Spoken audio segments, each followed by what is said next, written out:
មានគេសួរខ្ញុំថាប្រឹងអួតសាលាកូនម្លឹងគេឲ្យរៀបសួរអំពូមីងខ្ញុំម៉ាក់ជីងជីងហើយចង់ជំរាបជូនបងប្អូនអំពូមីងថាខ្ញុំធ្លាប់ជួបប្រវត្តិជូរចត់ខ្លាំងមកហើយពីរឿងសាលាកូនអញ្ចឹងទៅចេះតែចង់និយាយពីរឿងសាលាកូនហ្នឹងជូនបងប្អូនអំពូមីងស្ដាប់ទាំងអស់កូនរៀនសាលាមួយមិនមែនជារឿងលេងសើចទេណាហើយក៏មិនមែនជារឿងមួយថ្ងៃដែរហើយក៏មិនមែនជារឿងដែលគិតទៅតាមអារម្មណ៍របស់យើងឬក៏ទៅតាមតែសេដ្ឋកិចម្យ៉ាងឃើញកូនខ្ញុំតូចៗអញ្ចឹងបងប្អូនខ្ញុំដាក់សាលាតាំងពីកូនអាយុ1ខួបជាងហើយគាត់បានឆ្លងកាត់សាលា5មកហើយមានទាំងសាលាល្អនិងទាំងសាលាមិនល្អចំពោះសាលាល្អដែលខ្ញុំបានដាក់ហ្នឹងគឺជាសាលា Daycare ហើយឥឡូវហ្នឹងគាត់ហួសអាយុនឹងចូលរៀនសាលានឹងបន្តទៀតហើយប៉ុន្តែខ្ញុំនៅតែរាប់អានអ្នកគ្រូដដែលព្រោះថាអ្នកគ្រូគាត់បានផ្ដល់នូវភាពកក់ក្ដៅការយកចិត្តទុកដាក់ការប្រឹងប្រែងមកច្រើនមែនទែនបើបែរមកនិយាយពីសាលាមិនល្អវិញគឺក៏រាប់មិនអស់ដែរក្នុងនោះការចងចាំមួយដែលចាំមិនភ្លេចរហូតដល់សប្តាហ៍ថ្ងៃហ្នឹងគឺមានសាលាមួយខ្ញុំបង់លុយជិត$4000ក្នុងរយៈពេល1ឆ្នាំការរៀនសូត្ររបស់កូនក៏មិនទៅមុខកូនក៏មានអារម្មណ៍ថាមិនចូលចំណោមគេមិនចង់ទៅសាលាអៀនខ្មាស់ខ្លួនឯងហើយរឿងនោះគឺវាអញ្ចឹងថ្ងៃមួយខ្ញុំបានទៅសាលាជូនកូនទៅរៀនខ្ញុំជិះម៉ូតូឡើងកាចាស់កាន់ស្ពៃឡើងមកថោទៅជាមួយនឹងកូន2នាក់អញ្ចឹងសាកគិតមើលម៉ូតូមួយឪពុកម្ដាយ2នាក់ហើយកូន2អញ្ចឹងមើលទៅរ៉ាក់ប៉ុណ្ណាមានស្ពៃមួយថងធំទៀតពេលនោះ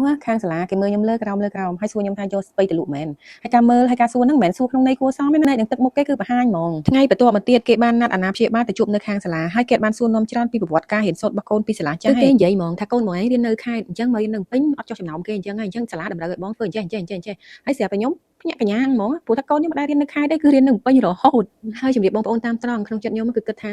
យីលោកគ្រូអ្នកគ្រូធ្វើការនៅផ្នែកអប់រំទៅហើយហេតុអីវិនិច្ឆ័យមនុស្សតែសបកក្រៅអញ្ចឹងអត់សួរនាំពីប្រវត្តិការរៀនសូត្ររបស់គេឬក៏ហេតុផលអីផ្សេងៗដែលពាក់ព័ន្ធជាមួយក្មេងទេសូមខាន់ចប់សាលានឹងត្រឹមតែប៉ុណ្្នឹងចូលដល់សាលាមួយទៀតដោយសារតែក្នុងគ្រាមួយនោះខ្ញុំគិតថាអូយសេដ្ឋកិច្ចគឺពិបាកខ្លាំងណាស់លុយគឺរកពិបាកតាំងតែងហើយកូនតូចប៉ុណ្្នឹងទេក៏កុំខំពពុះកូនខ្លាំងពេកឲ្យរៀនសាលាធម្មតាទៅចាំ2ឆ្នាំទៀតចាំគិតទៀតតែមានណាបងប្អូនអើយអ្វីដែលទទួលបាននោះគឺលើសពីការរំពឹងទុកជារៀងរាល់ថ្ងៃណាក៏ជាថ្ងៃដែលកូនខ្ញុំបាត់ក្បៅដៃបាត់ color បាត់ចលុបបាត់ដេកខួរហើយសប្តាហ៍ណាក៏ជាសប្តាហ៍ដែលខ្ញុំត្រូវទៅទិញសម្ភារៈនឹងមកទុកឡើងវិញដែរព្រោះថាកូនប្រាប់ថាបើសិនជាអត់មានសម្ភារៈអស់ហ្នឹងទេគឺអ្នកគ្រូវាយហើយបើនិយាយពីអនាម័យវិញគឺឲ្យសូនលើសូនតែម្ដងថ្ងៃណាក៏ជាថ្ងៃដែលកូនមកវិញដូចទៅតែមកពីសមរភូមិអញ្ចឹងទាំងខោអាវទាំងកាតាបគឺប្រឡាក់ប្រឡោះសុទ្ធតែដីនឹងផុកហើយក្អែលធំឡើងឈ្ងៀមតែម្ដងហើយនិយាយពីម៉ែនេះគ្រាន់តែឃើញកូនហ្នឹងគឺស្លុតចិត្តហើយ stress លើសដើមព្រោះថាគ្រប់យ៉ាងឥឡូវកំពុងតែ stress ផងសេដ្ឋកិច្ចកំពុងតែយ៉ាប់រលុយកំពុងតែពិបាកជើក្បាលចង់ងាប់ចង់រស់ដល់ពេលឃើញកូនទៀតកាន់តែអស់ទឹកចិត្តហើយលើសពីនឹងទៅទៀតគឺថា homework វិញនិយាយពីថា homework មួយថ្ងៃ2-3មុខប៉ុន្តែសួរថា2-3មុខហ្នឹងតើកូនចេះអត់គឺអារៀនដដែលសរសេរដដែលហ្នឹងក៏កូនមិនចេះសរសេរឡើងវិញដែរតាស្អាតស្អីហ្នឹង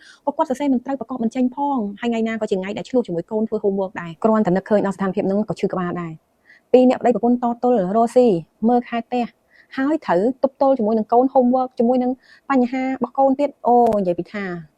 ទុកជន់លើទុកជន់កគ្នាតែម្ដងពេលនោះមួយថ្ងៃអង្គុយតែពីរឿងឆ្ងល់ឡើងឈឺក្បាលហើយ stress ទៀតថាហេតុអីក៏កូនរៀនមិនចេះអញ្ចឹងហើយហេតុអីក៏កូនខ្លាចសាលាអញ្ចឹងឬក៏វាមកពីបញ្ហាណាមួយកើតឡើងហើយអាខួរក្បាលមកខាងទៀតក៏គិតថាហើយតាពាំងតែគង់តែវាដុសដាក់ណាក៏វាដុសដែរអញ្ចឹងវាមិនមែនមកពីសាលាទេមកពីកូនយើងនឹងឯងក៏ចេះតែទ្រាំឈឺក្បាលផងមើលកូនផងតាមដានកូនផងថាហេតុអីដាក់កូនរៀនរហូតដល់1ឆ្នាំនៅសាលានោះតែក្រោយមកដូរទៅសាលាផ្សេងតែ3ខែឃើញថាកូនប្លែកខ្លាំងហ្មងរៀនចេះឆាប់ចាំចំណាំឆាប់បានគ្រប់មុខអ្នកណាថាកត្តាសាលាមិនសំខាន់គឺសំខាន់ខ្លាំងណាស់ nature និង nurture ត្រូវដើរទន្ទឹមគ្នាបងប្អូនអញ្ចឹងត្រូវគិតមែនតើចំពោះសាលាកូនសង្ឃឹមថាបទពិសោធន៍ទាំងអស់នេះនឹងជួយបងប្អូនក្នុងការសម្រេចចិត្តក្នុងការចិញ្ចឹមកូនទាំងអស់គ្នាហើយបើសិនជាបងប្អូនមានបទពិសោធន៍អីល្អៗសូមជួយ comment ខាងក្រោមណាដើម្បីជួយចែកម្លែកពីបទពិសោធន៍របស់បងប្អូនវិញថាតើខ្ញុំគួរកែប្រែបែបណាឬគួរធ្វើបែបណាបន្តទៀតចំពោះកូនអរគុណបងប្អូនជម្រាបលា